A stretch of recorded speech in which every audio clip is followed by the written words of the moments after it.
खबर गाजीपुर से है, जहां गाजीपुर लोकसभा के सपा प्रत्याशी अफजाल अंसारी ने आज 2 सीटों में नामांकन किया है।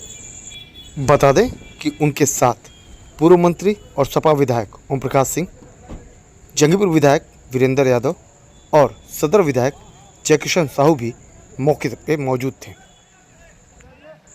यही नहीं, उनके ठीक पहले उनकी बेटी नुसरत अंसारी भी प्रस्तावकों के साथ नामांकन करने पहुंची थी। नामांकन के बाद अफजाल अंसारी ने बताया कि उन्होंने 2 सेट में समाजवादी पार्टी के कैंडिडेट की हैसियत से नामांकन किया है। निर्वाचन आयोग के नियमों के अनुसार सब्स्टिट्यूट कैंडिडेट की हैसियत से उनकी बेटी नुसरत अंसारी ने भी नामांकन दाखिल किया है। समाजवादी पार्टी की तरफ से एबी फार्म अफजाल अंसारी और नुसरत अंसारी दोनों को इशू किया गया है।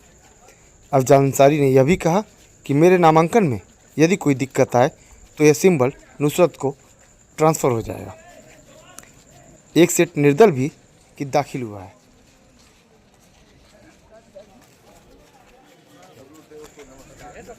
मीडिया के अटकलों के जवाब में उन्होंने बताया कि उमर परिवार का बच्चा है, इसलिए आज नामांकन में आया है।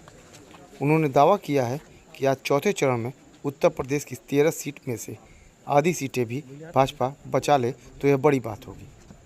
भाजपा को पर्चा भरने में उत्तराखंड के सीएम और यूपी के डिप्टी सीएम को बुलाना पड़ रहा है। उन्होंने दावा किया कि उनका चुनाव ठीक है और वे पूरी लोकसभा की 5 विधानसभा को 7 से ज़्यादा बार घूम चुके हैं और अब उसे जोत कर रोटावेटर से समतल करने की प्रक्रिया में है। अफजाल अंसारी ने यह भी बताया कि हाईकोर्ट में जो तारीख थी, बताया कि उसकी अगली तारीख 20 को पड़ी है। वहीं उनकी बेटी नुसरत नामांकन के बाद मीडिया से बिना बात किए सीधे वापस चली गई।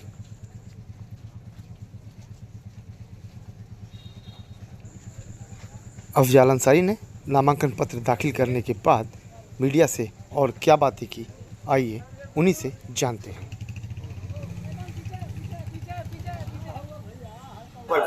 2 सेट में समाजवादी पार्टी के कैंडिडेट की हैसियत से अफजाल अंसारी ने अपना नामांकन दाखिल किया। 2 सेट में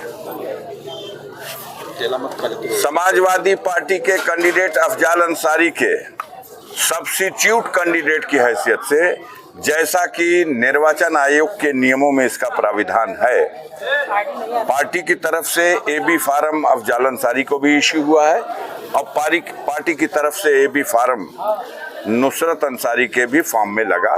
उन्होंने भी अपना नामांकन दाखिल किया। वो सब्स्टिट्यूट कैंडिडेट की होंगी। मेरे नामांकन पत्र में कोई आफत बलाए है तो उस स्थिति में भी वो सिंबल ऑटोमेटिकली ट्रांसफर हो जाएगा नुसरत अंसारी का। मेरा सिंबल एक्सेप्ट और मेरा पर्चा वैध, कोई आफत बलाए ना आ जाए, कट जाए आप लोगों की दुआ से। इतना सशंकित क्यों?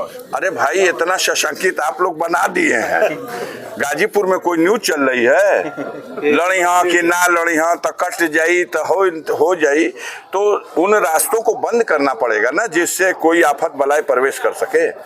एक सेट निर्दल भी दाखिल हुआ है। एक सेट निर्दल कैंडिडेट की हैसियत से भी नुसरत अंसारी का दाखिल हुआ। प्रूफ नामांकन इसको कहा जाए पूरा। आज आपकी हाई कोर्ट में एक सुनवाई चल रही थी, उसमें एक तारीख भी आई है। अब हम अंदर जब गए थे तो पता चला 1 घंटा 40 मिनट हमारे वकील बहस कर चुके थे, बहस जारी थी। उसके आगे की आप कोई खबर हमें बता सकते हो तो बताइए, मुझे भी तसल्ली हो। आशुतोष, क्या डेट है? 20 मई बता रहे हैं। 20 मई बताया जा रहा है। अच्छा, 20 मई तो महीना है ये है यार। 20 मई अगली 20 तारीख में शायद डेट पड़ी है। ना, बहस तो हो गई जजमेंट के लिए या क्या? अब हम पूछेंगे। अच्छा, तो ठीक है, वो डेट अपनी जगह। सांसद जी, आज आपके साथ मुख्तार अंसारी का बेटा उमर भी आया हुआ है और अटकलें चल रही थी कि उमर अंसारी नाराज चल रहे हैं। कृपा करके ये बताइए, ये अटकल कौन लगा रहा था और हवा इसको कौन दे रहा था? मीडिया में चल रही थी। तो मीडिया के भाइयों से हम लड़े कि विरोधी पार्टियों से लड़े। तो आज उसको इसीलिए लाना पड़ा? नहीं, हम क्यों लाना पड़ा, हम तो परिवार के गार्जियन हैं। इस स्तर पर हमारे परिवार का बच्चा इसमें सम्मिलित हो रहा है, तो आप फिर इसको भी कोई हवा दे दो, कोई हवा दो, क्या करना है? लाना पड़ा का कहाँ से बात आया? वो मेरा घर का बच्चा है। मैंने कल भी कहा था मेरे घर में सब खैरियत है और कोई घुसपैठ काम नहीं आ सकती। चुनाव मजबूती से लड़ रहे हैं, कैसा है चुनाव आपका? हमारा चुनाव आप पता करिए, कोई भी कैंडिडेट अपना चुनाव अच्छा समझता है। हम लोग सादगी के साथ पैदल टहलते हुए अंदर गए, पर्चा भर के जांच पड़ताल करा के वापस चले आए। दिक्कत समझ में आई? कैसी दिक्कत? जैसे कोई अड़चन या कोई? नहीं, क्या दिक्कत? हमको रसीद दे दिया कि आपके पर्चे में कोई कमी नहीं है, आप जा सकते हैं। आज आपने नामांकन किया है और चौथे चरण की वोटिंग चल रही है, क्या उम्मीद करते हैं? जो खबरें मिल रही हैं, उत्तर प्रदेश के स्तर पर 13 सीटें हैं जी। इस पिछले 2019 में 13 की 13 सीटें जीत गई थी भारतीय जनता पार्टी। इस बार खैरियत नहीं है उन्नाव की सीट पर, अनु टंडन चुनाव जीत रही है। इस बार लखीमपुर खीरी, सीतापुर, इटावा और कन्नौज, ये सारी सीटें धुआंधार वोट से समाजवादी पार्टी जीतने जा रही है। जनता का रुझान साफ दिखाई दे रहा है। इन 13 सीटों में आधी सीट भाजपा बचा ले यूपी में, तो बड़ी बात है। नामांकन के बाद अब क्या? अब आपका कोई आदेश हो तो बताइए। प्रत्याशी के हैसियत से तो हम प्रचार उच्चार करने के लिए, जनता को सलाम करने के लिए उनके बीच में घूम रहे हैं। नहीं, लगातार आप जो है हर विधानसभाओं में 2-2, 3-3 बार कर चुके हैं अपना दौरा। 7 बार 7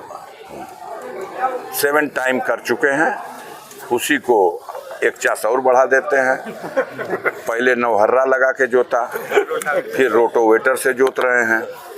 कोशिश कर रहे हैं कि लेवलर लगा के अंतिम चास बिल्कुल लेवल में कर दिया जाए। बाकी आप लोग अपनी दृष्टि से देखिए वास्तविकता क्या है। हम अपने मुंह से कुछ कहना नहीं चाहते, 4 तारीख को ही कहेंगे। समाजवादी पार्टी के हिसाब से जो गाजीपुर लोकसभा है वो उपजाऊ है।